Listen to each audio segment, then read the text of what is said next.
This morning, CBS News has learned that President Trump was advised not to congratulate Russian President Vladimir Putin on winning his country's election. Mr. Trump did so anyway. Their phone call yesterday did not include other issues like Russian election meddling, recent U.S. sanctions, and the suspected poisoning of a former Russian spy and his daughter. Chip Reid is at the White House. Chip, good morning.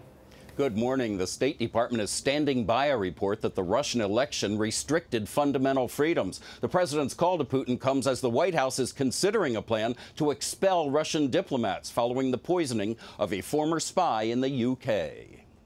We had a very good call. President Trump spoke with the Russian president Tuesday and offered him well wishes on getting reelected to a fourth term and 6 more years. I had a call with President Putin and congratulated him on the victory. But CBS News has learned that Mr. Trump's advisors warned him explicitly not to congratulate Putin. Most international observers consider it a rigged election. Calling him wouldn't have been high on my list. Majority Leader Mitch McConnell was one of several Republicans to criticize the president. When I look at a Russian election, what I see is the lack of credibility. Arizona Republican John McCain said an American president does not lead the free world by congratulating dictators on winning sham elections. The Russian government was looking for the vulnerabilities in our election system.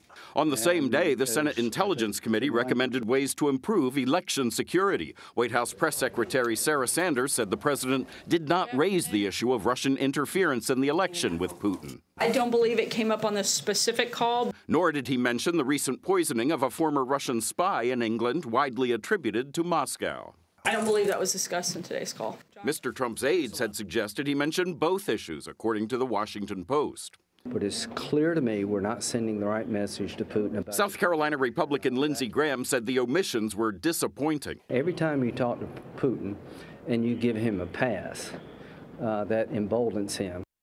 President Trump is not the only world leader to congratulate Putin. The head of the European Union also congratulated him and did not mention the UK poisoning. President Trump says he'll be meeting with Putin in the not-too-distant future, but the White House says no date is set. John? Chip, thanks. You know, it's rare for a president to disregard his aides so thoroughly as he did, and what it leads to is a bad workplace environment, which is why you now see all of this leaking coming from the president's own team. What does that say, John, that they're leaking and it's coming so quickly about something that's so private? Well, what happens is you get frustrated as a staffer, and if you feel like your president's not listening to you, you go talk to somebody who will listen to you, which is a ready reporter, and that's why you get these constant stories of infighting. It's not a good situation. No, not at all.